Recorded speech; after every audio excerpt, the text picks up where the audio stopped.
Hello, everyone. My name is Naya Shepherd, and today I'll be talking about the creative environment presentation. So, innovation, according to the dictionary definition, is novel and useful introduction of something new. Now, before reading the articles, modules, or reviewing the videos, I did not know about innovation strategy, nor did I know about innovation having sources. So, innovation strategy helps you with designing a system to match your specific competitive needs. And without it, you can pursue conflictive priorities. Innovation has sources is something that I learned as well as I previously mentioned. And one of the sources is unexpected occurrences. This reminded me of the Open Educator with Nicole Dandria from ESPN, when she talked about really being willing to engage in conversation or just being willing to engage in general, even when you really don't want to, because this actually opens doors for opportunities when you just have a conversation with someone or just talk about things that you've learned and using the skills that you've learned in previous jobs that you felt weren't beneficial to what you were doing. And instead of looking at those jobs as just jobs, actually find something that's useful about it so that you can apply it to a conversation or to a future career that you really want. Innovation versus invention. Invention is discovering something that did not previously exist, while innovation is finding a new way to do something or improve an existing product or service. Now, after watching the video with Charles O'Reilly, he did discuss that invention doesn't generate growth, nor does it go anywhere on its own, while innovation commercializes the invention. So essentially, the invention is really like the client to the innovation, while the innovation is the manager over the invention, because the innovation commercializes the invention because it's new. So no one knows about it, it's just discovered. So being innovative about how we can go about promoting it is really something that the innovation process does. Creativity, we've already gone over what creativity is previously in previous assignments. But creativity is really the foundation for entrepreneurship and innovation. Because you are improving on a product with innovation, you have to have some type of creative imagination or original idea on how you're going to improve what is already there. So you have to produce something out of your wildest imagination to um, improve that product.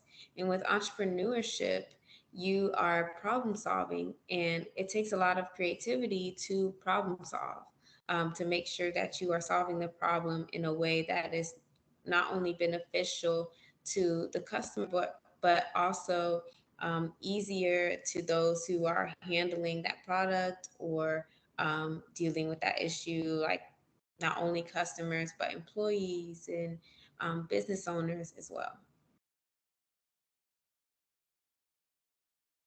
The importance of innovation.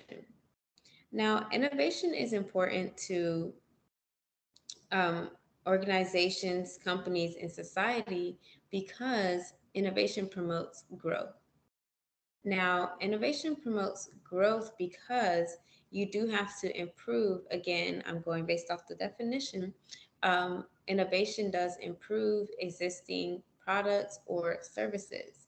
So, in order to improve something, that requires growth within, and it allows companies to improve on existing products, and it stretches their creative capacity to think beyond what they've already done.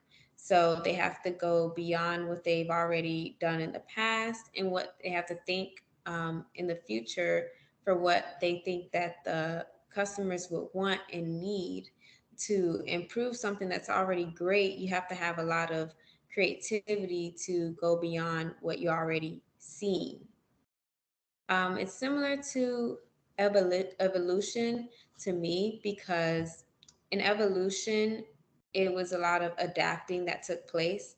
And with innovation, you do have to adapt to what's around you. You have to adapt to the environment around you and society around you. And a lot of businesses and organizations have to do that in this time, especially with technology and all of the trends that are going on. They do have to keep up with the things that are going on around them and adapt as well. Two real world examples of innovation and why it's important to society, companies, and organizations. One being in 2020 when we experienced the pandemic, a lot of restaurants and businesses decided to be innovative in their way of approaching the contactless, that being contactless with their deliveries or just payments so that they are not infecting anybody at that time or making sure that everyone's comfortable, their employees and also their customers. So they made sure that payments were contactless, wearing gloves, masks, and making sure that they took every measure to make sure that um, they were still able to function, um, but in a way that was suitable for everyone. Um, the number two of the real world example would be the competitive edge. Having being innovative as a company or as an organization really gives you a competitive edge because you are taking that initiative to improve what you already have. So other companies who are not innovative are not taking that extra step to improve what they already have. They're not being creative. They're not putting out anything new for the customer to or consumer to look at and say, wow, this is really cool. This is better than what they produced last time. So I'm going to stick with this company because they're actually taking the time out to do better than what they did before. Now, the approach to innovation, two common approaches to innovation are incremental innovation and disruptive innovation. Incremental innovation is minor improvements to existing products or service, while disruptive innovation is new products or service that enters into an established market and basically exceeds those in the industry. An example of incremental innovation would be like a blow dryer. So at first, blow dryers were just like, basic, just blow dry my hair. And then heat settings, cool settings were added to it. Next thing you know, combs were added to the end where you can also blow dry and comb your hair at the same time. And then there were brushes added to it. There's brushes. Now you can blow dry your hair while brushing it. So those were like minor improvements to existing products of the blow dryer. As far as disruptive innovation, an example of that would be um, like the GPS. We used to have maps. We used to have to look at maps or look at the little guides or follow by mouth, word of mouth of where someone said, go turn on that street. But now we have the GPS where it talks to us and tells us where to go and directs us to our destination. And these are my references. Thank you so much for listening. I hope you enjoyed. Thank you.